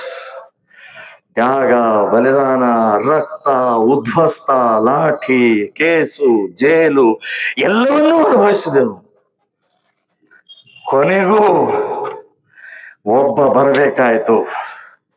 2014 ಒಬ್ಬ ಮಹಾಪುರುಷ ಬಂದ, ನರೇಂದ್ರ ಮೋದಿ ಬಂದ ನಂತರ ಕೋರ್ಟಿಗೆ ಧೈರ್ಯ ಬಂತು, ಜಡ್ಜಿಗೆ ಧೈರ್ಯ ಬಂತು. ಹೆದರ್ಸೋರಿಲ್ಲ, ಸೆಕ್ಯುಲರ್ ಇಲ್ಲ, ಕೋಮುವಾದಿ ಇಲ್ಲ. ಇಲ್ಲಿ ರಾಮ ಬಂದಿದ್ದಾನೆ, 2ನೇ ಅವತಾರದ ರಾಮ ನರೇಂದ್ರ ಮೋದಿ ಬಂದಿದ್ದಾನೆ. 5 ಜನ ಜಡ್ಜ್ಗಳು, ಅದರಲ್ಲಿ ಒಬ್ಬ ಮುಸ್ಲಿಂ, ಒಟ್ಟಿಗೆ ಸೇರಿ ಇದು ರಾಮನ ಜನ್ಮಸ್ಥಾನ, ಇಲ್ಲಿ ದೇವಸ್ಥಾನ ಕಟ್ಟಿ ಅಂತ ಹೇಳಿ ಘೋಷಣೆ ಮಾಡೇ ಬಿಟ್ರು. ಇತಿಹಾಸದ ಮೊದಲನೇ ಹೆಜ್ಜೆ, ಮೊದಲನೇ ತಾಕತ್ ನಾವು ತೋರಿಸ್ಕೊಟ್ಟಿದ್ದೀವಿ. ಏನು ಅಂತನ್ನುವಂತಹದ್ದಂದ್ರೆ, ಇಲ್ಲಿವರೆಗೆ ದೇವಸ್ಥಾನ ಒಡೆದ್ರು, ಮಸೀದಿ ಕಟ್ಟಿದ್ರು, ದೇವಸ್ಥಾನ ಒಡೆದ್ರು, ಮಸೀದಿ ಕಟ್ಟಿದ್ರು ಅಂತ ಹೇಳಿ. ಮೊದಲೇ ಬಾರಿ ಮಸೀದಿ ಒಡೆದು ದೇವಸ್ಥಾನ ಕಟ್ಟಿದಂತ ಗಂಡುಗಳಿಗಳು. ಇನ್ನು ಮುಂದಿನ ದಿನಗಳಲ್ಲಿ ಸಂಭಾಲ್ ಇರ್ಬೋದು, ಕಾಶಿ ಇರ್ಬೋದು, ಮಥುರಾ ಇರ್ಬೋದು, ಎಲ್ಲೆಲ್ಲಿ ನೀವು ಕಟ್ಟಿದ್ರೆ ಎಲ್ಲವನ್ನು ಮಂದಿರ ಮಾಡಿ ತೋರಿಸ್ತೀವಿ. ವಿಶ್ವ ಹಿಂದೂ ಪರಿಷತ್ ಅವತ್ತೇ ಹೇಳಿತ್ತು, ರಾಷ್ಟ್ರಪತಿಯವರಿಗೆ ಭೇಟಿಯಾಗಿ 30,000 ದೇವಸ್ಥಾನವನ್ನ ಒಡೆದಿದ್ದಾರೆ, ದೇವಸ್ಥಾನ ಒಡೆದು ಮಸೀದಿಯನ್ನು ಕಟ್ಟಿದ್ದಾರೆ. ಯಾವ ರಾಜ, ಯಾವ ಇಸ್ವಿ, ಯಾವ ದೇವಸ್ಥಾನ, ಯಾವ ಮಸೀದಿ ಇದೆ ಅಂತನ್ನುವಂತ ದಾಖಲೆ ಸಹಿತ ರಾಷ್ಟ್ರಪತಿ ಕೊಟ್ಟು ಹೇಳಿದ್ರು, ನಮಗೆ 30,000 ದೇವಸ್ಥಾನ ಬೇಡ, ನಮಗೆ 3 ಕೊಡಿ ಅಂತ ಹೇಳಿದ್ರು. ಕೊಡ್ಲಿಲ್ಲ. ಹೋರಾಟ ಮಾಡಬೇಕಾಯ್ತು. ಸೊ ಇನ್ನು ಹೋರಾಟ, ಇನ್ನು ಭಿಕ್ಷೆ ಅಲ್ಲ, ಹಿಂದೂ ಸಮಾಜದ ತಾಕತ್ತಿನ ಮೂಲಕ ಪರಿವರ್ತನೆ ಮಾಡ್ತೀವಿ, ಬದಲಾವಣೆ ಮಾಡ್ತೀವಿ. 2 ದಿನದ ಹಿಂದೆ ವಕ್ಫ್ ಬೋರ್ಡ್ ಒಕ್ಕರಿಸಿಬಿಟ್ಟಿತ್ತು. ಬ್ರಿಟಿಷರ ಪೀರಿಯಡ್ನಿಂದ ಹಿಡಿದು ಮನಮೋಹನ್ ಸಿಂಗ್ ವರೆಗೆ ಕೊಟ್ರು. ಎಷ್ಟು ಹಕ್ಕು ಕೊಡೋದ್ರಿ? ಎಷ್ಟು ಅಂತಂದ್ರೆ ಡಾಕ್ಟರ್ ಅಂಬೇಡ್ಕರ್ ಸಂವಿಧಾನವನ್ನ ಮೀರಿ ವಕ್ಫ್ ಬೋರ್ಡಿಗೆ ಹಕ್ಕು ಕೊಟ್ರು. ಇವತ್ತಿನ ಈ ಮೈದಾನ ನಗರಸಭೆಯ ಮೈದಾನನ ಇದು? ಸುಭಾಷ್ ಚಂದ್ರ ಬೋಸ್ ನಗರಸಭೆಯ ಮೈದಾನ. ವಾರಕ್ಕೊಂದ್ಸಲ ಚೆಕ್ ಮಾಡ್ತಾ ಇರ್ರಿ. ಯಾವಾಗ ವಕ್ಫ್ ಬೋರ್ಡ್ ಅಂತ ಸೀಲ್ ಹೊಡಿತಾರೆ ಗೊತ್ತಿಲ್ಲ. ಕಾಂಗ್ರೆಸ್ನವರೇ, ಇನ್ನು ನಮ್ಮ ದೇಶಪಾಂಡೆ ಅವರೇ, ನಿಮ್ಮ ಮನೆ ನಿಮ್ಮ ಜಾಗ ಒಂದ್ಸಲ ಅವಲೋಕನ ಮಾಡ್ಕೊಳ್ತಾ ಇರಿ. ಇಲ್ಲಾದ್ರೆ ನಿಮ್ಮ ಮನೇನು ವಕ್ಫ್ ಆಗ್ಬಿಡತ್ತೆ. ಬೊಂಬಡಿ ಹೊಡ್ಕೊಂಡು ಕೂತ್ಕೊಳ್ಳಿ. ಎಷ್ಟು ಹಕ್ಕು ಕೊಡೋದ್ರಿ? ಡಾಕ್ಟರ್ ಅಂಬೇಡ್ಕರ್ ಸಂವಿಧಾನವನ್ನ ಮೀರಿ ಸುಪ್ರೀಂ ಕೋರ್ಟ್ ಕೂಡ ಕೇಳೋಂಗಿಲ್ಲ. ಅವ್ರದೇ ಕೋರ್ಟು, ವಕ್ಫ್ ಬೋರ್ಡ್ ಟ್ರಿಬ್ಯುನಲ್ ಕೋರ್ಟು, ಜಡ್ಜ್ ನಿಂದ ಹಿಡಿದು ಪ್ಯೂನ್ವರೆಗೆ ಅವರೇ. ಅದೇ ಟೋಪಿ, ಅದೇ ಗಡ್ಡ.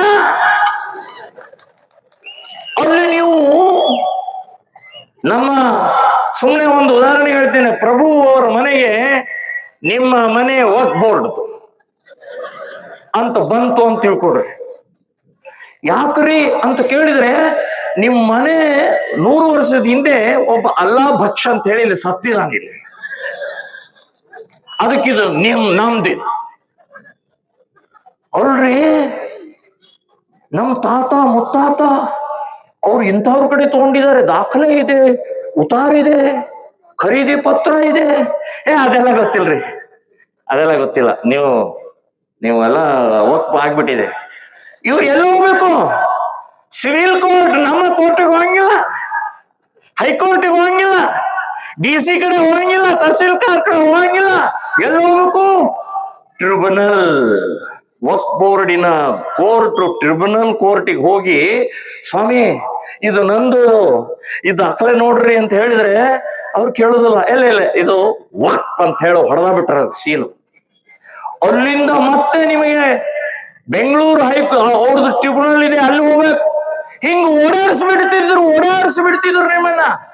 ಒಬ್ಬ ಸಾಮಾನ್ಯ ರೈತ, ದಲಿತ, ಒಬ್ಬ ಸಾಮಾನ್ಯ ಪ್ರಜೆ ಎಷ್ಟಂತ ಓಡಾಡ್ಬೋದ್ರಿ?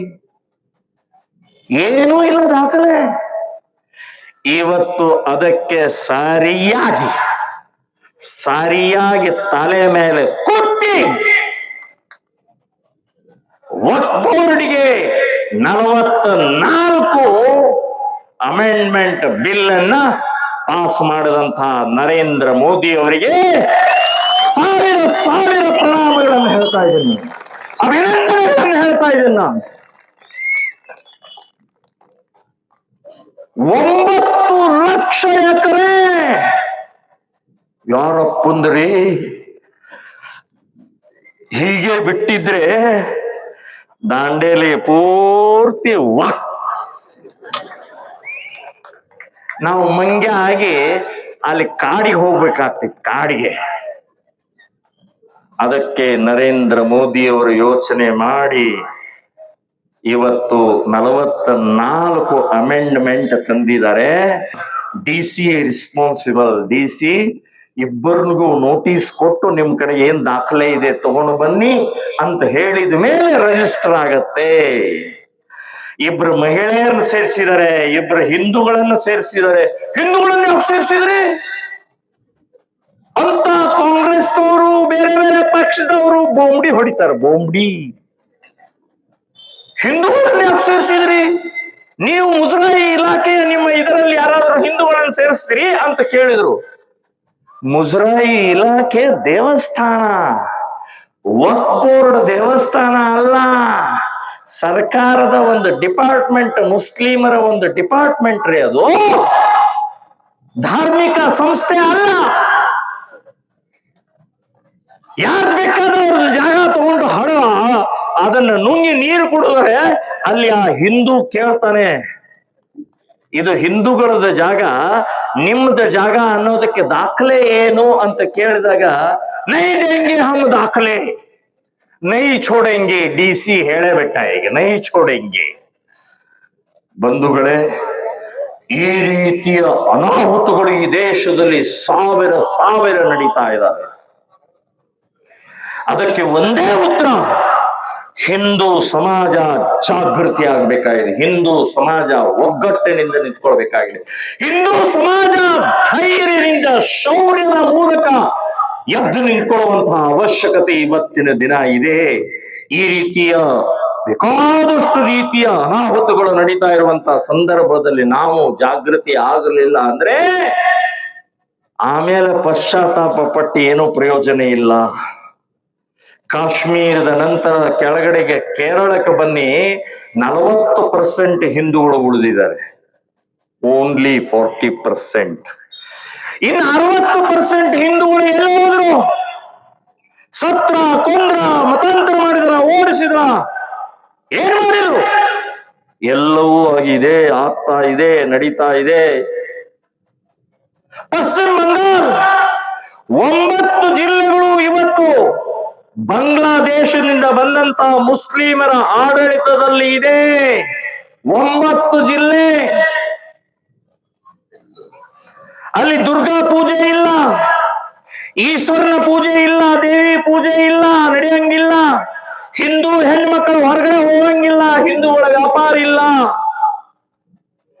ಹೀಗೆ ಅನೇಕ ರಾಜ್ಯಗಳಲ್ಲಿ ಇವತ್ತು ಭಯಾನಕವಾದಂತಹ ಸ್ಥಿತಿ ನಿರ್ಮಾಣ ಆಗಿದೆ, ಇನ್ಕ್ಲೂಡಿಂಗ್ ದಾಂಡೇಲಿ.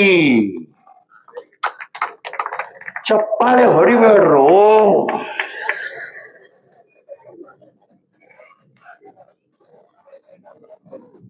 ಇವತ್ತು ನಾವು ಹೂ ಯಾರ ಕಡೆ ಅಂತ ಹೋಗ್ತಾ ಇದ್ದೇವೆ, ಹಣ್ಣು ಯಾರ ಕಡೆ ಅಂತ ಹೋಗ್ತಾ ಇದ್ದೇವೆ?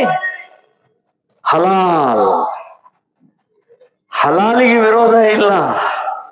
ಹಲಾಲ್ ಅನ್ನುವಂಥದ್ದು ಇಸ್ಲಾಮದ ಒಂದು ಪದ್ಧತಿ. ಆಯ್ತು, ನಿಮ್ ಪದ್ಧತಿ ನೀವು ಮಾಡ್ಕೊಳ್ಳಿ, ನಮ್ಗ್ಯಾಕೆ ಹೇಳ್ತೀರ್ರಿ? ನಾವು ಹೂವನ್ನ ಪವಿತ್ರವಾಗಿ ನಾವು ದೇವರಿಗೆ ಏರಿಸ್ಬೇಕು, ಉಗುಳಿದ್ದ ಅಲ್ಲ. ಹಲಾಲ್ ಮಾಡಿದ್ರೆ ನಮ್ಗೆ ಹೂ ಬೇಡ. ದಾಂಡೇಲಿಯ ಹಿಂದೂಗಳಿಗೆ ಹೇಳ್ತಾ ಇದ್ದಾರೆ, ಇನ್ಮೇಲೆ ಹೂ ಖರೀದಿ ನಿಲ್ಲಿಸಿ. ಇಲ್ರಿ, ದೇವಸ್ಥಾನಕ್ಕೆ ಹಾಗೆ ಬರೀ ಕೈಲಿ ಹೋಗ್ರಿ. ದಾಂಡೇಲಪ್ಪ, ದೇವಿ, ಈಶ್ವರ, ರಾಮ, ರಾಘವೇಂದ್ರ, ಈ ಎಲ್ಲ ದೇವರುಗಳ ಕಡೆ ಕೈ ಮುಗಿದು ನಿಂತ್ಕೊಂಡ್ರೆ ಅವ್ರು ಕೇಳುದಿಲ್ಲ, ಯಾಕಪ್ಪ ಇವತ್ತೆ ಹೂ ತಂದಿಲ್ಲ ಅಂತ ಕೇಳ್ತಾರೆ. ನಾವು ಹಲಾಲ್ ಹೂ ಬೇಡ ನಮಗೆ, ಹಲಾಲ್ ತೆಂಗಿನಕಾಯಿ ಬೇಡ ನಮಗೆ. ಇದನ್ನ ಬಹಳ ಗಂಭೀರವಾಗಿ ಯೋಚನೆ ಮಾಡಬೇಕು ಅಂತನ್ನುವಂಥದ್ದು ಹೇಳ್ತಾ ಇದ್ದೀನಿ ನಾನು. ಬಹಳ ಗಂಭೀರವಾಗಿ ಯೋಚನೆ ಮಾಡಬೇಕು. 50 ದೇವಸ್ಥಾನಗಳಿದಾವೆ. ಇವತ್ತು ದೇವಸ್ಥಾನ ಭಗ್ನ ಮಾಡುವಂತ, ದೇವರನ್ನ ನಂಬಲೇ ಇರುವಂತ ಗೋಹಂತಕರ ಕೈಯಿಂದ, ಗೋ ಭಕ್ಷಕರ ಕಡೆಯಿಂದ, ಗೋ ಕಳ್ಳತನ ಮಾಡುವಂತವರ ಕಡೆಯಿಂದ ಹೂ ಬರ್ತೀವಲ್ಲ, ದೇವರು ಹೇಗೆ ಬಲ ಕೊಡ್ತಾನ್ರೆ? ಶಾಪ ಕೊಡ್ತಾ ಇದ್ದಾನೆ. ನಮ್ಮನೆ ಮುಂದೆ, ನಮ್ಮನೆ ಹಿಂದೆ ಒಂದು ಹೂವಿನ ಗಿಡ ಹಾಕಿ ಅದಕ್ಕೆ ಬಿಡುವಂತಹ ಹೂವನ್ನು ಮಾತ್ರ ದೇವಸ್ಥಾನಕ್ಕೆ ತಗೊಂಡು ಹೋಗ್ಬೇಕು ವಿನಃ ಹಲಾಲ ಹಲಾಲ ಹೂವು ಬೇಡ ನಮಗೆ. ಗೋಹತ್ಯೆ ನಿಲ್ಲಿಸಿ, ಗೋರಕ್ಷಣೆ ನಿಲ್ಲಿಸಿ, ಗೋಕಲ್ಪನ ನಿಲ್ಲಿಸಿ, ಅವಾಗ ನಾವು ನಿಮ್ಮ ಜೊತೆಗಿದ್ದೀವಿ. ಹಲಾಲವನ್ನು ನಿಲ್ಲಿಸಿ, ನಮಗೆ ಹಲಾಲದ ಹೂ ಬೇಡ, ಹಲಾಲದ ತೆಂಗಿನಕಾಯಿ ಬೇಡ, ಹಲಾಲದ ಅಗರಬತ್ತಿ ಬೇಡ, ಹಲಾಲದ ಇನ್ನೇನೂ ಬೇಡ ನಮಗೆ. ಬಂಧುಗಳೇ, ಇಂಥ ಕಾರ್ಯಕ್ಕೆ ಹಿಂದೂ ಸಮಾಜ ಜಾಗೃತಿ ಆಗಬೇಕಾಗಿದೆ, ಗಟ್ಟಿಯಾಗಿ ನಿಂತ್ಕೊಳ್ಬೇಕಾಗಿದೆ. ಅದಕ್ಕೋಸ್ಕರನೇ ಯುಗಾದಿ ಉತ್ಸವದ ಸಮಾಜೋತ್ಸವದ ಉದ್ದೇಶನೇ ಇದು. ಪಾಪ ಹಿರಿಯರೆಲ್ಲರೂ ಕೂಡ ಎಷ್ಟು ಪರಿಶ್ರಮ ಪಡ್ತಾರೆ, ಮನೆ ಮನೆಗೆ ಹೋಗ್ತಾರೆ, ಧ್ವಜ ತಗೊಳ್ಳಿ, ಕಾರ್ಯಕ್ರಮ ಬನ್ನಿ, ರ್ಯಾಲಿಗೆ ಬನ್ನಿ, ಶೋಭಾಯಾತ್ರೆಗೆ ಬನ್ನಿ, ಬನ್ನಿ ಬನ್ನಿ ಬನ್ನಿ ಅಂತ ಹೇಳಿ ಹೇಳಿ ಹೇಳಿ ಪರಿಶ್ರಮ ಪಟ್ಟು ಇಂಥ ಒಂದು ಕಾರ್ಯಕ್ರಮ ಮಾಡುವಂತ ಉದ್ದೇಶನೇ ಕ್ಲಿಯರ್, ಸ್ಪಷ್ಟವಾಗಿದೆ.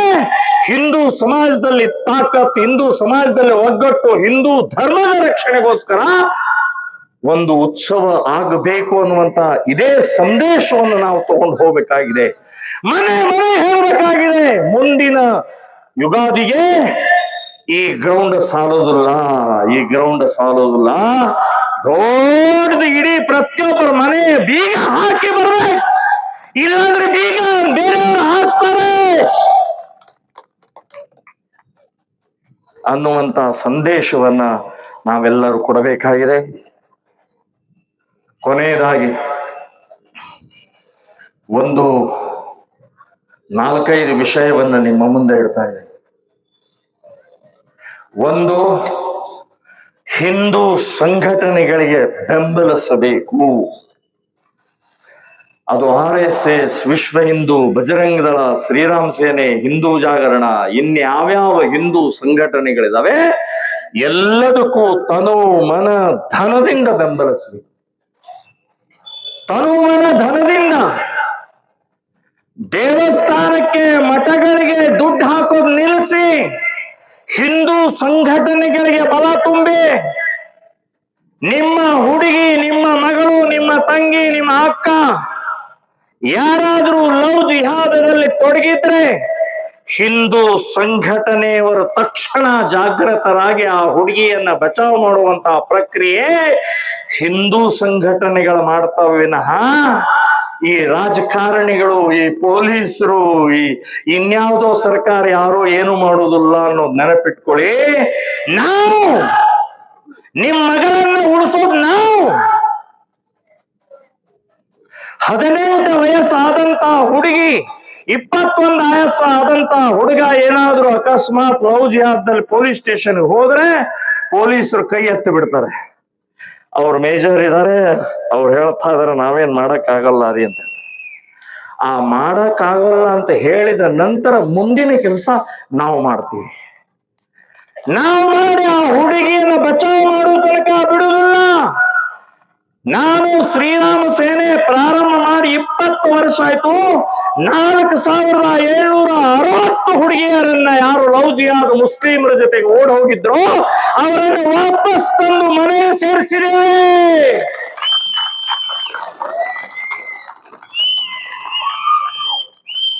ಇಂಥ ಹಿಂದೂ ಸಂಘಟನೆಗೆ ಬಲ ತುಂಬಿ ಹಣದಿಂದ, ತನುದಿಂದ ಯಾವುದೇ ಕಾರ್ಯಕ್ರಮ ಇತ್ತಂದ್ರೆ ನಮ್ಮೆಲ್ಲ ಕೆಲಸ ಬಿಟ್ಟು ಹೋಗ್ಬೇಕು.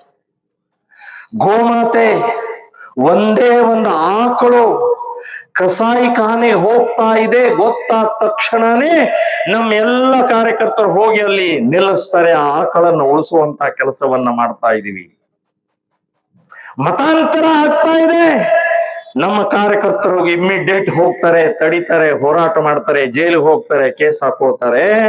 ಸೊ ಇಂಥ ನಿಸ್ವಾರ್ಥ ದೇಶಕ್ಕಾಗಿ, ಸಮಾಜಕ್ಕಾಗಿ ಇವತ್ತಿರುವಂತಹ ಈ ಸಂಘಟನೆಯ ಕಾರ್ಯಕರ್ತರಿಗೆ, ಸಂಘಟನೆಗೆ ಬೆಂಬಲವನ್ನು ಸೂಚಿಸಬೇಕು.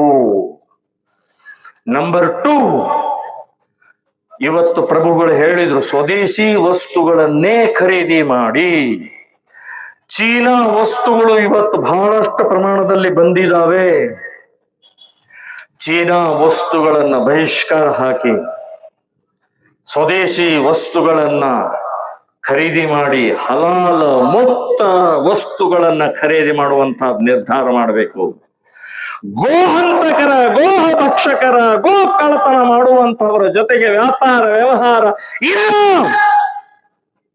ನಿರ್ಧಾರ ಮಾಡಬೇಕು. ಇದು ನಂಬರ್ 2. ಇನ್ ನಂಬರ್ 3, ನಮ್ಮ ಉತ್ಸವಗಳು, ಅದನ್ನು ನಮ್ಮ ಪ್ರಭುಗಳು ಹೇಳಿದ್ರು, ನಮ್ಮ ಉತ್ಸವಗಳು ಗಣೇಶೋತ್ಸವ, ಸಂಕ್ರಾಂತಿ ಅಥವಾ ಇನ್ಯಾವುದೋ ಹಬ್ಬಗಳಲ್ಲಿ ನಮ್ಮ ಮೆರವಣಿಗೆಗಳ ಹೋಗ್ತಾ ಇರುವಂತಹ ಸಮಯದಲ್ಲಿ ಕುಡಿದು ಹೋಗ್ತೀವಿ ನಾವು. ನೀರಲ್ಲ, ಪಾನಕ ಅಲ್ಲ, ಶರೆ ಕುಡಿದು ಹೋಗ್ತೀವಿ. ಹಿಂದೂ ಸಮಾಜದಲ್ಲಿ ಕೆಟ್ಟ ರೋಗ ಪ್ರಾರಂಭ ಆಗ್ಬಿಟ್ಟಿದೆ ಯುವಕರಲ್ಲಿ. ಕುಡಿತಾ ಕುಡಿತಾ ಕುಡಿತಾ ಕುಡಿತದಿಂದ ಹಾಳಾಗ್ತಾ ಇದ್ದೇವೆ, ನಾಶ ಆಗ್ತಾ ಇದ್ದೇವೆ. ಗಣೇಶೋತ್ಸವ ನಮ್ದು, ಗಣಪತಿ ನಮ್ದು, ಹಬ್ಬ ನಮ್ದು. ಕುಡಿದು ಅಸಹ್ಯ ಯಾಕೆ ಮಾಡ್ತಾ ಇದ್ದಾರೆ? ಹಬ್ಬಕ್ಕೆ ಯಾಕೆ ಅಪಮಾನ ಮಾಡ್ತಾ ಇದ್ದಾರೆ? ಆ ಗಣಪತಿ ಹೇಳ್ತಾನೆ, ಮಗನೇ ಕುಡ್ದಿದಿ ನೀನು, ನನ್ನನ್ನು ಕುಡದೆ ನೀನು ನೀರಲ್ಲಿ ವಿಸರ್ಜನೆ ಮಾಡ್ತಿ, ಆದ್ರೆ ಮುಂದಿನ ವರ್ಷ ನಾ ಮತ್ತೆ ಬರ್ತೀನಿ, ಆದ್ರೆ ನೀನ್ ಇರುದಿಲ್ಲೋ, ನೀನು ಬೇರೆ ಕುಡಿದು ನೀನು ಎಲ್ಲೋ ವಿಸರ್ಜನೆ ಆಗಿರುತ್ತೀಯೋ. ಆ ಗಣಪತಿ ಹೇಳ್ತಾನೆ ನಮಗೆ. ಬಂಧುಗಳೇ, ಕುಡಿತ ಭಯಾನಕವಾದಂತ ಈ ರಾಜಕಾರಣಿಗಳು ಅಂಟಿಸಿದಂತಹ ರೋಗ ಇದು. ಯುವಕರನ್ನು ಕುಡಿಸಿ ಹಾಳು ಮಾಡಿದಂತಹ ರಾಜಕಾರಣಿಗಳಿಗೆ ಧಿಕ್ಕಾರ ಹೇಳ್ತಾ ಇದ್ದೀನಿ ನಾನು. ನಮ್ಮ ದೇಶದಲ್ಲಿ 6 ಲಕ್ಷ ಹಳ್ಳಿಗಳಿದಾವೆ. 6 ಲಕ್ಷ ಹಳ್ಳಿಗಳ ಪೈಕಿ 2,40,000 ಹಳ್ಳಿಗಳಲ್ಲಿ ಇವತ್ತಿಗೂ ಕುಡಿಯೋ ನೀರಿಲ್ಲ, ಕುಡಿಯಕ್ಕೆ ನೀರಿಲ್ಲ. ಆದ್ರೆ 6 ಲಕ್ಷ ಹಳ್ಳಿಗಳಿಗೆ ಸರ್ಕಾರಿ ಸರಾಯಿ ಅಂಗಡಿಗಳು ಇದಾವೆ. ನೀರ್ಯಾಕೆ ಕುಡಿತರೋ? ಶರೆ ಕುಡೀರಿ, ಸಗಣಿ ತಿನ್ರಿ, ಸಾಯ್ರಿ. ಬಂಧುಗಳೇ, ಕುಡಿತದ ವಿರುದ್ಧ ಹೋರಾಟ ಮಾಡಬೇಕು. ಇಲ್ಲಿ ಇದ್ದಂತ ಮಹಿಳೆಯರು, ನಮ್ಮ ತಾಯಂದರು, ನಮ್ಮ ಸಹೋದರಿಯರಿದ್ದಾರಲ್ಲ, ಅವರಿಗೆ ನಾನು ಹೇಳ್ತಾ ಇದ್ದೀನಿ, ನೀವು ಮುಂದಿನ ಹೋರಾಟ ಕೈಯಲ್ಲಿ ಕಸಬರಿಗೆ ಹಿಡ್ಕೊಂಡು, ಸೌಟೆ ಇಟ್ಟುಕೊಂಡು ಬೀದಿಗೆ ಬಂದು ಈ ಸರಾಯಿ ಅಂಗಡಿಗಳನ್ನು ಮುಚ್ಚಿರೋ, ಬೆಂಕಿ ಹಚ್ಚಬೇಕು ಅಂತ ಹೇಳಿ ನೀವು ಹೋರಾಟ ಮಾಡಿದರೆ, ನಾನು ಪ್ರಮೋದ್ ಮುತಾಲಿಕ್ ನಿಮ್ಮ ಮುಂದೆ ಬಂದು ನಾನು ನಿಂತ್ಕೊಳ್ತೀನಿ. ಬಹಳ ಜನ ಚಪ್ಪಾಳೆ ಹೊಡಿಲಿಲ್ಲ.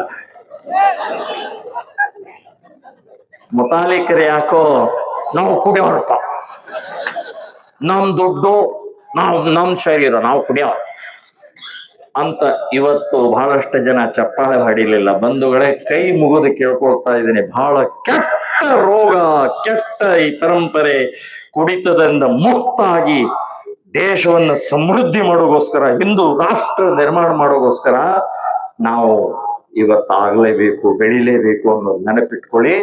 ಕೊನೆಯದಾಗಿ ಆಯುಧ ಪೂಜೆ ಮಾಡ್ತೀವಿ.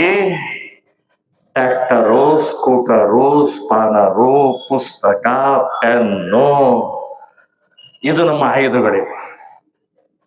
ಸ್ವಾಮಿ, ಇದು ಆಯುಧಗಳಲ್ಲ. ಆಯುಧಗಳಂದ್ರೆ ತಲವಾರ್, ಬರ್ಚಿ, ಖುರ್ಪಿ, ಕೊಡ್ಲಿ, ಚಾಕು, ಅದನ್ನು ಇಟ್ಟು ಪೂಜೆ ಮಾಡಬೇಕು. ಅದನ್ನಿಟ್ರೆ ಪೊಲೀಸರು ಬರ್ತಾರೇನ್ರಿ? ಪುಕು ಬೇರೆ, ಪುಕು ಆಯುಧ ಪೂಜೆ ರೀ. ಪರಂಪರೆ, ಸಂಪ್ರದಾಯ, ಸಾವಿರ ವರ್ಷದಿಂದ ನಡ್ಕೊಂಡು ಬಂದಂತ ಆಯುಧ ಪೂಜೆಯಲ್ಲಿ ತಲವಾರು ಹಿಡದೇ ಇದ್ರೆ ಇನ್ನೇನು? ಅದಕ್ಕೆ ಹಿಂಗಾಗಿದ್ದೀವಿ, ಹೇಡಿಗಳ ತರ ಬದುಕ್ತಾ ಇದೀವಿ. ಅದು ತಲವಾರಿಡೋದು ಬ್ಯಾಂಗ್ಡಿದು ಅಥವಾ ಪ್ಲಾಸ್ಟಿಕ್ ಇಂದು ಅಥವಾ ರಟ್ಟಿಂದ ಇಡಕ್ ಹೋಗ್ಬೇಡ್ರಿ. ಹರಿತವಾದ ಇಡಬೇಕು. ಏಕ್ ಮಾರ್ದು ತುಕಡ. ನಾನು ಪೂಜೆ ಮಾಡೋಕೆ ಇಡಬೇಕು ಅಂತ ಹೇಳ್ತಾ ನಾನು, ಹೊಡೆದಾಟಕ್ಕೆ ಅಲ್ಲ. ಸೊ ಈ ಧೈರ್ಯ, ಈ ಸಾಹಸ ಇವತ್ತು ನಾವು ಮಾಡಬೇಕು.